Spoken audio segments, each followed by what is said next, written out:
Hello everyone, आज है 5 मई और आज इस वीडियो में हम बात करने जा रहे हैं फेडरल बैंक के बारे में।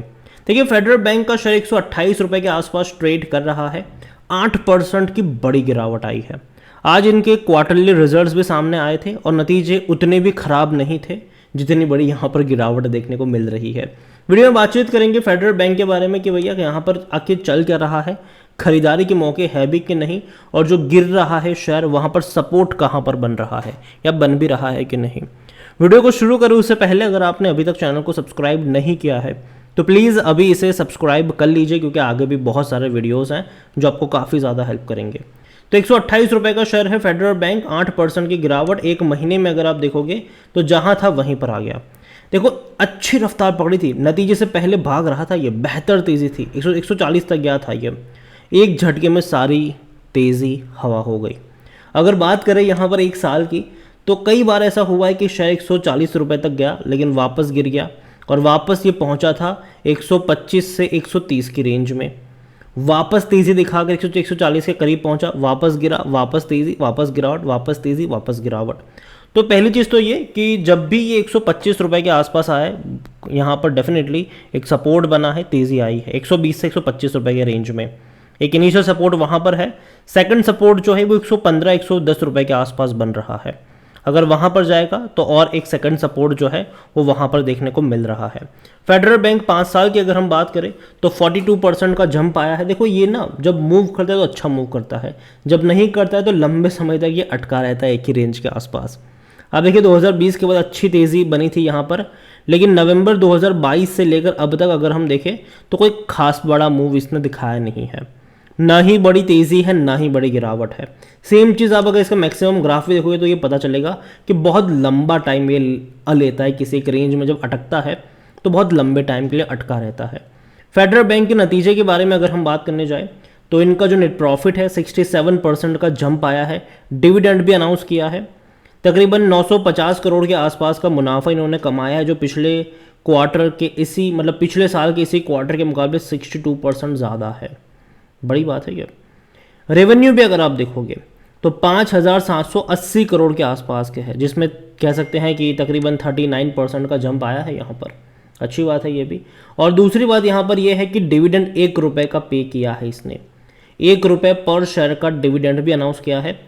अब देखो, पिछले साल के मुकाबले आपको सब कुछ अच्छा लगेगा। पिछले क्वार्टर से अगर मैं कंपेयर करूँ फेडरल बैंक को, तो दिसंबर क्वार्टर में इनका जो प्रॉफिट था ये तकरीबन 845 करोड़ का था। तो इस बार मार्च में यहाँ पर तकरीबन 955 करोड़ का प्रॉफिट, लगातार अपवर्ड ट्रेंड है, बेहतर चीज़ है। रेवेन्यू अगर आप देखोगे तो इससे पहले का जो क्वार्टर था दिसंबर, उसमें 5,265 करोड़ के आसपास के रेवेन्यू थे। इस बार कैंडल 5,700 करोड़ की देखने को मिलेगी। अपवर्ड ट्रेंड है, सही चीज़ है यहाँ पर। लेकिन कुछ ऐसी चीज़ भी है जिसने आज शेयर में थोड़ा सा प्रेशर क्रिएट किया, उसके बारे में भी बात करेंगे। यहाँ पर अगर आप देखोगे तो अकॉर्डिंग टू राजेश भोसले, उनका ये कहना है, जो कि एंजल वन के भैया डेटा एनालिस्ट है, और उनका ये कहना है कि स्टॉक्स में आज रिजल्ट्स के बाद वीकनेस देखने को मिली। 7% से भी ज़्यादा आज शेयर गिर गया यहाँ पर। और तो और उनका ये भी कहा कि we may continue to see this weakness in near term, where the next support जो है वो 123 रुपये के आसपास हो सकता है। As of now one should avoid catching the falling knife. लेकिन उनका ये कहना है कि भले ही 123 रुपये का सपोर्ट है शॉर्ट टर्म का, स्विंग ट्रेड का, लेकिन फिर भी गिरते हुए चाकू को पकड़ना नहीं चाहिए, मतलब अवॉइड करना चाहिए यहाँ पर। उनका ये कहना है यहाँ पर। बैंक्स ने अगर हम बात करें तो इस बार प्रोविजनिंग ज़्यादा करी है, 55% ज़्यादा, और ये बड़ी बात है। 116 करोड़ की यहाँ पर प्रोविजनिंग हुई है, जो कि इससे पहले 75 करोड़ हुआ करती थी। मतलब बहुत बड़ी मात्रा में प्रोविजनिंग यहाँ पर हुई है। इवन इनका जो ग्रोस एनपीए है वो ज़्यादा रहा, 0.90%, 4,185 करोड़ के आसपास रहा, जो कि पहले 4,145 करोड़ के आसपास का। मीनवाइल इनका जो नेट एनपीए है वो थोड़ा सा कम हुआ है, 1.90%, जो तकरीबन 1,228 करोड़ से 1,205 करोड़ के आसपास रहा है। देखिए, मैं मानता हूँ कि फेडरल बैंक एक अच्छा बैंक है, डेफिनेटली अच्छा बैंक है। ये अच्छा परफॉर्म भी इसने किया है। और ख़ास करके जो बैंकिंग में जो रिवोल्यूशन चीज़ है नियो बैंकिंग, उसमें फेडरल बैंक आगे है, लीड कर रहा है वहाँ पर, फेडरल और आईडीएफसी फर्स्ट बैंक। जहाँ तक फेडरल बैंक के आज वॉल्यूम्स देखें तो 5 करोड़ से भी ज़्यादा के देखने को मिले, और जाहिर सी बात है जब इतनी बड़ी गिरावट आती है तो कुछ लोग पैनिक में आकर बेचते भी हैं और कुछ लोग इस सिचुएशन का फ़ायदा उठाते खरीदते भी हैं। जहाँ तक अगर देखा जाए तो कंपनी में according to Moneycontrol user 16% लोग कह रहे हैं कि बेचो और भाग जाओ, 79% लोग कह रहे हैं खरीदारी करो, और 5% लोग कह रहे हैं कि होल्ड करके बैठे रखो। यहाँ पर बड़े बड़े जो ब्रोकरेज हाउसेस हैं उनकी काफ़ी ज़्यादा पॉजिटिव कमेंट्री फेडरल बैंक को लेकर है। ICICI डायरेक्ट की खरीदारी की रिकमेंडेशन है, 165 का टारगेट है। HDFC सिक्योरिटीज़ बाइंग की रिकमेंडेशन है, 175 का टारगेट है। मोतीलाल ओसवाल 170 का टारगेट, प्रभुदास लीलाधर 175 का टारगेट, MK ग्लोबल 185 का टारगेट, शेख खान 170 का टारगेट। तो बड़े बड़े ब्रोकरेज हाउस की कमेंट्री पॉजिटिव ज़रूर है। और डिविडेंड की जहाँ तक बात करें, पिछले साल इसने ₹1.80 का पे किया था, इस बार ₹1 का पे किया है। इससे पहले 70 पैसे का भी पे किया था 2021 में। जहाँ तक इनके रेवेन्यू देखें तो अगर आप देखोगे तो बढ़ते नज़र आए थे, लेकिन अभी और 20,000 करोड़ तक की कैंडल आपको देखने को मिलेगी 2023 में। जहाँ तक बात करें प्रॉफिट्स की तो यहाँ पर भी कैंडल और बड़ी आपको नज़र आएगी। फेडरल बैंक में अगर हम इनके शेयर होल्डिंग के बारे में देखें तो प्रमोटर एज सच कोई है नहीं यहाँ पर। म्यूचुअल फंड के पास 33.59% की होल्डिंग है, काफ़ी बड़ी क्वांटिटी है ये। पिछले क्वार्टर के मुकाबले बढ़ाई है म्यूचुअल फंड ने, खरीदारी करी है। दिसंबर में म्यूचुअल फंड के पास 32.40% की होल्डिंग थी, जो बढ़ के 33.59 पर आ चुके हैं। डोमेस्टिक की बात करें तो उन्होंने भी खरीदा है, 9.44% की होल्डिंग 9.67 पर आई है। हालांकि एफआईएस ने भी कॉली करी, 27.39% से गिरकर आ चुके हैं 26.61%।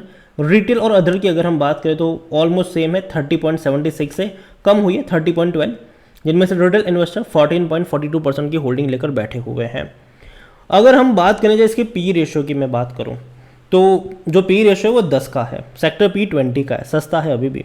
और आज की गिरावट के बाद शायद थोड़ा सा और एडजस्ट होता नजर आएगा इसका पी रेशियो। 86% एनालिस्ट कहते हैं खरीदारी करो। देखो मेरी बाइंग की रिकमेंडेशन है फेडरल बैंक में, मैं पहले भी कई बार बोल चुका हूँ। जब भी ये 130 से 140 के रेंज में गया मैंने कहा था कि मत खरीदना, लेकिन जब भी ये 120 से 125 के रेंज में आया है मैंने कहा है कि हाँ एक रिस्क लेने के मौके बन सकते हैं। अगेन मैं कहूँगा ऐसा नहीं है कि आप एक बहुत बड़ी क्वांटिटी खरीद के बैठ जाओ, क्योंकि देखो अभी क्या है कि इंटरेस्ट रेट बढ़े ज़रूर है यूएस में दोबारा से, लेकिन साथ में ये अनाउंसमेंट के साथ कि अब नहीं बढ़ेंगे। भारत में आरबीआई ने इंटरेस्ट रेट बढ़ाए नहीं है लास्ट टाइम, और आगे शायद बढ़ा सकते हैं। और दूसरी बात अगर है ये देखा जाए तो देखो मार्च के रिजल्ट्स अच्छे आएंगे, ये एक्सपेक्टेड था, ये मैं कई बार बोल चुका हूँ कि मार्च के अच्छे आएंगे, लेकिन जो असली इम्पैक्ट है इंटरेस्ट रेट बढ़ने का वो आपको देखने को मिलेगा जून क्वार्टर में, क्योंकि काफ़ी लोगों की नौकरियाँ गई है, और जब लोगों की नौकरियाँ जाती है तो लोग स्पेंडिंग कम करते हैं, लोग होम लोन है, कार लोन है, वो लेना कम कर देते हैं, अपने प्लान्स को डीले करते हैं। इवन जिन लोगों की नौकरी बची हुई है वो भी ज़्यादा स्पेंडिंग नहीं करते, वो भी होम लोन कार लोन के पीछे भागते नहीं हैं। और यही वजह है कि एक श्रिंक आता है डिमांड में, और मुझे लगता है कि जो जून क्वार्टर के जो रिजल्ट्स होंगे वो उतने अच्छे नहीं आएंगे। तो बैंकिंग सेक्टर में अगर आप खरीदारी कर रहे हो नेक्स्ट 2-3 महीने के लिए तो धीरे धीरे ऐड करना, किसी एक रेंज में बहुत सारे खरीद के मत बैठ जाना, थोड़ी सी क्वांटिटी ऐड करो, इंतज़ार करो, थोड़ी सी और गिरावट आती है 10-12% की, आप नीचे के लेवल पर एवरेज करो, वेट करो, वापस थोड़ी गिरावट है आप ऐड करते चले जाओ, और वेट करो 2-3 साल के लिए इन्वेस्टेड रहने का। यहाँ पर फेडरल बैंक मैं यही कहूँगा कि इनिशियल बाइंग के मौके 120 से 123 रुपये के आसपास में आपको नजर आएंगे।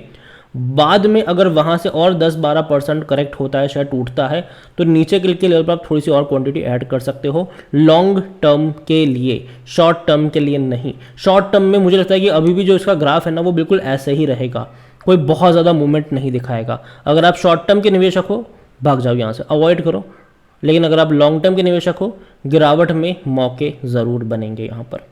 बाकी मर्जी आपके, वीडियो को यहीं पे एंड करूंगा। पसंद आया तो लाइक कर शेयर, चैनल अगर आप पहली बार हैं तो प्लीज़ सब्सक्राइब करें। और फेडरल बैंक के बारे में आप क्या सोचते हैं और बैंकिंग सेक्टर में कौन सा शेयर आपको पसंद है वो भी आप मुझे कमेंट में लिख के बता सकते हैं। Thank you.